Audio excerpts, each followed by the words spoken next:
Boss ಎಲ್ಲರಿಗೂ welcome back to ಸಾಗ್ stories. ಮೊದಲನೇದಾಗ ಎಲ್ಲರಿಗೂ ಶುಭೋದಯ. ನೆನ್ನೆ ಪೋಸ್ಟ್ ಮ್ಯಾಚ್ ವಿಡಿಯೋ ಮಾಡೋದಕ್ಕಾಗಲಿಲ್ಲ. ಮ್ಯಾಚ್ ಮುಗಿದ ತಕ್ಷಣ ಅಡ್ಜಸ್ಟ್ ಮಾಡ್ಕೊಳ್ಳಿ, ಸ್ವಲ್ಪ ಬಿಸಿ ಇದ್ದ ಕಾರಣದಿಂದ. CSK versus Punjab Kings. ಏನಾಯಿತು ಮಗ ಮ್ಯಾಚು? ಎಕ್ಸ್ಪೆಕ್ಟೇಷನ್ ಇದ್ದಿದ್ದೇನೆ CSK ಸೋಲ್ತಾರೆ ಅಂತ, ಬಟ್ ಅಜೀಬಾಗಿ ಸೋಲ್ತಾರೆ ಅಂತ ಎಕ್ಸ್ಪೆಕ್ಟೇಷನ್ ಇತ್ತು. ಬಟ್ ಇಲ್ಲ, ಪರವಾಗಿಲ್ಲ, ಒಂದು ರೇಂಜಿಗೆ ಹತ್ತಿರ ವರ್ಷಕಡೆನ ಸೋತರು. ಒಂದು ರೇಂಜಿಗೆ ಬಾಯಿಗೆ ಈಗ ಬರ್ಸಿದ್ರು ಅಂತೇನಿಲ್ಲ. ಪಂಜಾಬ್ ಕಿಂಗ್ಸ್ ಅವ್ರಿಗೆ ಕನ್ವಿನ್ಸಿಂಗ್ ಆಗೇನೆ ಗೆದ್ರು. ಇನ್ಫ್ಯಾಕ್ಟ್ 230 ಹೊಡೆದ್ರು ಕೂಡ ಆರಾಮಾಗೆ ಚೇಸ್ ಡೌನ್ ಮಾಡ್ತಾ ಇದ್ರು ಅಂತಲೇ ಅನಿಸಿದೆ. ಯಾಕಂದರೆ ಇನ್ನೂ ಆಲ್ಮೋಸ್ಟ್ 1.2 ಓವರ್ಸ್ ಬಾಕಿ ಇದ್ದಾಗಲೇ ಚೇಸ್ ಡೌನ್ ಮಾಡಿ ಬಿಸಾಕಿದ್ದು. ಎಲ್ಲ ಬ್ಯಾಟರ್ಸು ಕೂಡ ಸೈಕಾಗಿ ಆಡಿರೋದು ಪಂಜಾಬ್ ಕಿಂಗ್ಸ್ ಕಡೆ. ಇವ್ರ ಕಡೆ ನೋಡ್ತು ಅಂತಂದರೆ ಸಂಜು ಸ್ಯಾಮ್ಸನ್ ಉದ್ರಕೊಂಡು ಹೋಗಿದ್ದು. ಏನು ಫಸ್ಟ್ ಮ್ಯಾಚ್ ನೋಡಿದ್ರೆ 7 ರನ್ನೇ ನೋಡಿದವ್ರೆ, ಈ ಮ್ಯಾಚ್ನು ಕೂಡ 6 ರನ್ನು. ಸೊ ಏನೋ ಸಿಂಗಲ್ ಡಿಜಿಟಲ್ಲಿ ಆರ್ಕೊಂಡು ಹೋಗ್ಬೇಕು ಅಂತ ಅನ್ಕೊಂಡವ್ರು ಅಂತ ಕಾಣಿಸುತ್ತೆ. ತಲೆ ತೆಗೆಸ್ಕೊಂಡು ಹಿಂಗೆ ನಡ್ಕೊಂಡು ಹೋಗ್ತಾ ಇರ್ತಾರೆ ಹಂಗೇನೆ. ಫಸ್ಟ್ ಮ್ಯಾಚು ಅದೇ ಥರ ನಡ್ಕೊಂಡೋದ್ರು, ಈ ಮ್ಯಾಚು ಕೂಡ ಅದೇ ಥರ ನಡ್ಕೊಂಡ್ರು. ನಾವು ಈ ಥರ ಸಂಜು ಸ್ಯಾಮ್ಸನ್ ಎಕ್ಸ್ಪೆಕ್ಟ್ ಮಾಡಲ್ಲ.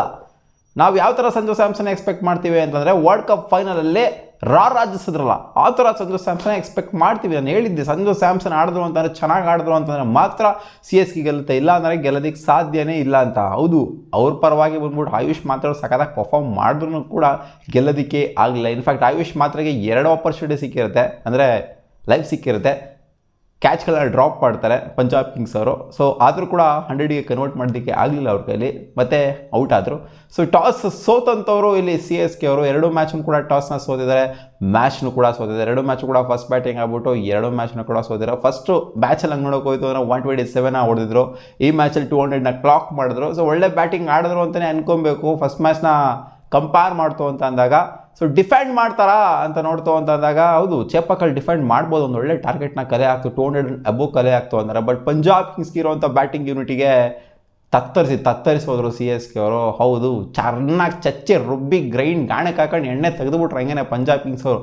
ಎಲ್ಲ ಬಂದವರೆಲ್ಲ ರುಬ್ಬಿದೆ ತತ್ಕಿದ್ದೆ ಹಾಕೊಂಡು ಪಂಜಾಬ್ ಕಿಂಗ್ಸ್ ಅವ್ರಿಗೆ, CSK ಅವ್ರಿಗೆ. ಸೊ ಫಸ್ಟ್ ಬ್ಯಾಟಿಂಗ್ ಆಡೋಕ್ಕೆ ಬಂದಂಥ CSK ಅವರು ಇನಿಷಿಯಲಿನೇ ಟ್ರ್ಯಾಜಿಡಿ. ಮೊದಲನೇ ಮ್ಯಾಚು ಈ ಕಡೆಯಿಂದ top of the of stump ಹಾರ್ಕೊಂಡು ಹೋಯ್ತು ಸಂಜು ಸ್ಯಾಮ್ಸನ್ದು ಅಂತಂದರೆ, ಸೇಮ್ ಆಗಿ ಅದೇ ಥರ ಒಂಥರ ವಿಕೆಟ್ ಬಿಟ್ಕೊಂಡು ಹೊಡೆಯೋದಕ್ಕೆ ಅಂತ ಹೋಗಿದ್ರು. ಎಡ್ಜ್ ಡನ್ ಗಾನ್ ಆಗಿದ್ದು, ಬ್ಯಾಕ್ಲೈಟ್ ಅವರು ಇನಿಷಿಯಲ್ ಬ್ರೇಕ್ನ ತೊಗೊಂಬಂದು ಕೊಟ್ಟಿದ್ದು. ನಂತರ ಬಂದಂಥ ಆಯುಷ್ ಮಾತ್ರ 73 ಕ್ರೂಷಿಯಲ್ ರನ್ಸ್ನ ಹೊಡಿತಾರೆ. 29 ಬಾಲಿಗೆ ಹೊಡೆದಂಥ ಒಂದು 50. ಅದಾದ ನಂತರ ಆಪರ್ಚುನಿಟಿಗಳು ಕ್ರಿಯೇಟ್ ಆಗುತ್ತೆ. ವಿಜಯ್ ಕುಮಾರ್ ವೈಶಾಖ್ ಒಂದು ಕ್ಯಾಚ್ ಡ್ರಾಪ್ ಮಾಡ್ತಾರೆ, ಈ ಕಡೆಯಿಂದ ಶಶಾಂಕ್ ಸಿಂಗ್ ಒಂದು ಕ್ಯಾಚ್ ಡ್ರಾಪ್ ಮಾಡ್ತಾರೆ. ಎರಡು ಕೂಡ ಆಲ್ಮೋಸ್ಟ್ ತೊಗೊಂಡಿರ್ಬೋದಾಗಿರೋಂಥ ಕ್ಯಾಚ್ ಆಗಿರುತ್ತೆ. ಸೊ ಅಲ್ಲಿಂದ 73 ರನ್ಗೆ ಹೋಗ್ತಾರೆ. ಅದಾದಮೇಲೆ ವಿಕೆಟ್ ಅವ್ರದ್ದು ಕೂಡ ಬೀಳುತ್ತೆ. ಈ ಕಡೆಯಿಂದ ನೋಡಿ ಋತುರಾಜ್ ಗಾಯಕ್ವಾಡ್ ಸ್ವೀಪ್ ಹೊಡಿಯೋಕೆ ಹೋಗ್ಬಿಟ್ಟು ಸೀದಾ ಕೈಗೆ ಕೊಟ್ಬಿಡ್ತಾರೆ ಚಾಲ್ ಅವರ ಬೌಲಿಂಗಲ್ಲಿ. ಸೊ ಅದನ್ನು ಬೇರೆ ಎಲ್ಲಿ ಬೇಕಾದ್ರೂ ಹೊಡೆದಿರ್ಬೋದಾಗಿತ್ತೆ ನೋಡಿ, ಹುಡಿಕೊಂಡೋಗಿ ಫೀಲ್ಡರ್ ಹೊಡೆಯೋದು ಅನ್ನೋದಿದೆಯಲ್ಲ, ಅದನ್ನು ಋತುರಾಜ್ ಗಾಯಕ್ವಾಡ್ ಚಾಚು ತಪ್ಪಂಗೆ ಮಾಡಿದ್ದಾರೆ. ನಂತರ ಬಂದಂಥ ಶಿವಮ್ ದೂಬೆ ಸಖತ್ತಾಗೆ ಆಲ್ಮೋಸ್ಟ್ ಲಾಸ್ಟ್ವರೆಗೂ ಕೂಡ ಇದ್ಬಿಟ್ಟು ನಿಂತ್ಕೊಂಡು ಆಡಿ 45 ರನ್ನ ಹೊಡೆದಿದ್ದಾರೆ. ಸೊ ಶಿವಮ್ ದೂಬೆ ಬಿಡ್ತು ಅದರಲ್ಲಿ ಮಸ್ತಾಗಿ ಆಡಿರುವಂಥದ್ದು ಸರ್ಫ್ರಾಜ್ ಖಾನು. ಹೌದು, ಕ್ವಿಕ್ ಸಕ್ಸೆಷನಲ್ಲಿ ಬಂದಾಪುಟ್ಟ ಓದಾಪುಟ್ಟ ಆದ್ರೂ 12 ಬಾಲ್ ಆಡಿರೋದು, 12 ಬಾಲ್ ಆದ್ರೂ ಕೂಡ ಬಿಗ್ ಇಂಪ್ಯಾಕ್ಟ್ ಮಾಡಿದ್ದು ಸರ್ಫ್ರಾಜ್ ಖಾನು. ಯಾರು ಇಂಪ್ಯಾಕ್ಟ್ ಸಗದಾಗಿ ಮಾಡಿರೋ ಗೊತ್ತಿಲ್ಲ.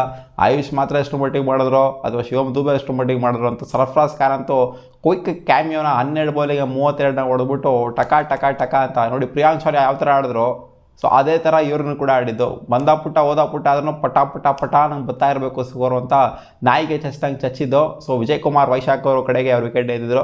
ಸೊ ವೈಶಾಖನೇ ಎತ್ತಬೇಕಾಯ್ತಲ್ಲ, ಆಯುಷ್ ಮಾತ್ರ ಅವರ ವಿಕೆಟನ್ನು ಕೂಡ ಅವರೇ ಕ್ಯಾಚ್ ಡ್ರಾಪ್ ಮಾಡಿರ್ತಾರೆ, ಅವರೇ ವಿಕೆಟ್ನ ಎತ್ತುತ್ತಾರೆ. ಹ್ಯಾಟ್ರಿಕ್ 4 ಹೊಡೆದಾದ್ಮೇಲೆ ಸರ್ಫ್ರಾಜ್ ಖಾನ್ ಅವರು ವೈಶಾಖ್ ವಿಜಯ್ ಕುಮಾರ್ಗೆ ವಿಕೆಟ್ ಮತ್ತೆ ಬರುತ್ತೆ. ಸೊ ಆಲ್ ಓವರ್ ನೋಡ್ತವ್ರೆ CSK ಅವರು. ಅದೇ ಈ ಕಡೆ ಬಂದ್ಬಿಟ್ಟು ಪ್ರಶಾಂತ್ ವೀರ್ ಒಂದು 7 ಬಾಲ್ ಆಡ್ಬಿಟ್ಟು 6 ರನ್ ಹೊಡೆದಿದ್ದಾರೆ, 7 ರನ್ನು 6 ಓವರ್ ಆಡಿದ್ದಾರೆ. ಸೊ ಅವರು ಕೂಡ ಒಂದು ಸ್ವಲ್ಪ ಬಾಲ್ನ ತಿಂದಿದ್ದಾರೆ. ಅಲ್ಲಿ ಬಾಟಮಲ್ಲಿ ಬಂದಂಥವ್ರು ಪ್ರಶಾಂತ್ ವೀರ್ ಮೇಲೆ ಎಕ್ಸ್ಪೆಕ್ಟೇಷನ್ ಜಾಸ್ತಿನೇ ಇತ್ತು. ಅವರು ಕೂಡ ಏನು ಅಂಥ ಮಟ್ಟದ ಬ್ಯಾಟಿಂಗ್ನ ಮಾಡೋದಕ್ಕೆ ಆಗಲಿಲ್ಲ. ಆ್ಯಂಡ್ ಕಾರ್ತಿಕ್ ಶರ್ಮಾ LBW ಆಗಿದ್ದು ಕಾನ್ಫಿಡೆನ್ಸೇ ಕೊಡ್ತಾ ಇಲ್ಲ. ಮಾರ್ಕೋ ಆನ್ಸರ್ ಸ್ಟ್ರೈಟ್ ಅವೇ ಎತ್ಬಿಟ್ರು ಹಿಂಗೆ, ರಿವ್ಯೂ ತೊಗೊಳಪ್ಪ, ಇದು ಅಂಪೈರ್ ಕೊಟ್ಟಿಲ್ಲ, ರಿವ್ಯೂ ತೊಗೊಳಪ್ಪ, ಇದು ಏನಿಲ್ಲ, ಇದು ಔಟು ಪಕ್ಕ ಇದು ಅಂತ. ಕಾರ್ತಿಕ್ ಶರ್ಮಾ ಯಾಕೋ ಕಾನ್ಫಿಡೆನ್ಸ್ ಕಾಣಿಸ್ತಾ ಇಲ್ಲ. 14 ಪಾಯಿಂಟ್ ಸಂವಾಟ್ ಕೊಟ್ಟು ಅದೇ ಒಂಥರ ಕೊರಿತಾ ಇದೆ ಅಂತ ಕಾಣ್ತಿದ್ದು. ಇಷ್ಟು ಕೊಟ್ಬಿಟ್ಟು ತೊಗೊಂಡಿದ್ದಾರೆ, ನಿಂದ ಆಗುತ್ತೋ ಆಗಲ್ವೋ ಇನ್ನು ಸೆಲ್ಫ್ ಡೌಟಲ್ಲೇ ಕಾಣಿಸ್ಕೊತಾ ಇದ್ದಾರೆ ಕಾರ್ತಿಕ್ ಶರ್ಮಾ ಅವರು. ಮ್ಯಾಟಿವ್ ಶಾಟ್ನೂ ಕೂಡ ತೆಗೆದಾಕಿದ್ರು, ಪ್ರಶಾಂತ್ ವೀರ್ ಏನಾದ್ರು ಇಂಪ್ಯಾಕ್ಟ್ ಮಾಡಿಬಿಡ್ತಾರೆ ಅಂತ. ಬಟ್ ಇವಾಗ ನೋಡ್ತು ಅಂದರೆ ಪ್ರಶಾಂತ್ ವೀರ್ ಆಡಿದ ರೀತಿ ನೋಡ್ತು ಅಂದರೆ ಮ್ಯಾಟಿವ್ ಶಾಟ್ ಇದ್ದಿತ್ತು ಅಂದರೆ ಬೆಟರ್ ಆಗಿರುತ್ತೆ ಅಂತ ಅನ್ನಿಸ್ಬಿಡ್ತು ನನಗೆ. ಈ 210 ರನ್ ಟಾರ್ಗೆಟ್ನ ಚೇಸ್ ಮಾಡೋದಕ್ಕೆ ಅಂತ ಬಂದಂಥ ಪಂಜಾಬ್ ಕಿಂಗ್ಸು ಓಪನಿಂಗ್ ಪಾರ್ಟ್ನರ್ಶಿಪ್ಪು ಸೈಕ್ ಓಪನಿಂಗ್ ಪಾರ್ಟ್ನರ್ಶಿಪ್ಪು. ಇವ್ರು ನೋಡಿ ಪೋಪ್ಳಲ್ಲಿ 57 ರನ್ ಹೊಡೆದಿರ್ತಾರೆ CSK ಅವರು, 1 ವಿಕೆಟ್ನ ಕಳ್ಕೊಂಡು. ಅದೇ ಇವ್ರು ಹೊಡೆದಿದ್ದು, ಇವರು ಕೂಡ 1 ವಿಕೆಟ್ನ ಕಳ್ಕೊಂಡು 68 ರನ್ ಹೊಡಿತಾರೆ. ಸೊ ಒಂದು 10-11 ರನ್ ಜಾಸ್ತಿನೇ ಹೊಡಿತಾರೆ ಪೋಪ್ಳಲ್ಲಿ. ಸೊ ಅಲ್ಲಿಂದ ಬಿಟ್ಕೊಂಡು ಕೊಡಲೇ ಇಲ್ಲ ಅವರು. ನೆಟ್ ರನ್ ರೇಟು ಅಂದರೆ ಸ್ಕೋರಿಂಗ್ ರೇಟು ಇನ್ಕ್ರೀಸ್ ಆಗ್ತಾನೆ ಹೋಯಿತು, ಅದು ಡಿಕ್ರೀಸ್ ಆಗ್ತಾನೆ ಹೋಗಿರಲಿಲ್ಲ. ರಿಕ್ವೈರ್ಡ್ ರನ್ ರೇಟು ಒಂಥರ ಹೋಲ್ಡಲ್ಲೇ ಇತ್ತು, ಏನಲ್ಲೇನು ಸಿಗೋದು ಮಟ್ಟಕ್ಕೆಲ್ಲ ಹೋಗ್ತಾ ಇರಲಿಲ್ಲ. ಸೊ ಒಂಥರ ರನ್ಸ್ನ ಪೀರಿಯಾಡಿಕಲಿ ಸ್ಕೋರ್ ಮಾಡಿದ್ರಿಂದನೇ, ಅಗ್ರೆಸಿವ್ ಆಗಿ ಸ್ಕೋರ್ ಮಾಡಿದ್ರಿಂದ ಈ ಒಂದು ಟಾರ್ಗೆಟು ಈಸಿಯಾಗಿ ಕಾಣಿಸಿದ್ದು ಪಂಜಾಬ್ ಕಿಂಗ್ಸ್ ಅವರು. 210 ಆಗೋರು 230 ಕೂಡ ಅದು ಈಸಿಯಾಗಿಯೇ ಕಾಣಿಸೋದು ಪಂಜಾಬ್ ಕಿಂಗ್ಸ್ಗೆ.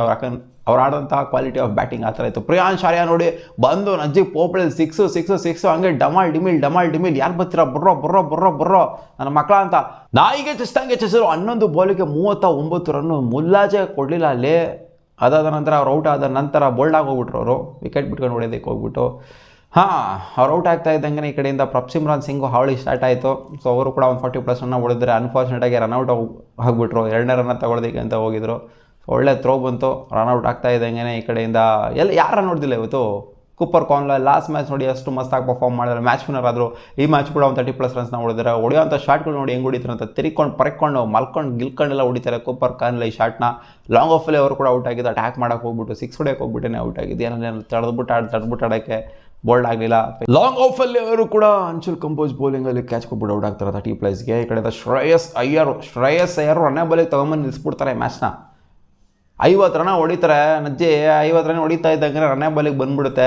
ರನ್ನೇ ಬಾಲಿಗೆ ಬರ್ತಾ ಇದ್ದಂಗೆ ಶ್ರೇಯಸ್ ಅಯ್ಯರ್ ಮತ್ತೆ ಇಲ್ಲ ಸಾಲ್ತಾ ಇಲ್ಲ, ಇನ್ನೂ ಬೇಗ ಬೇಕು ವಿಕೆಟ್ ನನಗೆ ಅಂತ ನಾಯಿಗೆ ಚಸ್ತಂಗೆ ಚಚ್ಚಾಕ್ ಹೋಗಿರ್ತಾರೆ. ಸೊ ಅನ್ಫಾರ್ಚುನೇಟ್ಲಿ ಅಂಶುಲ್ ಕಂಬೋಜ್ ಅವ್ರಿಗೆ ವಿಕೆಟ್ನ ಒಪ್ಪಿಸ್ತಾರೆ.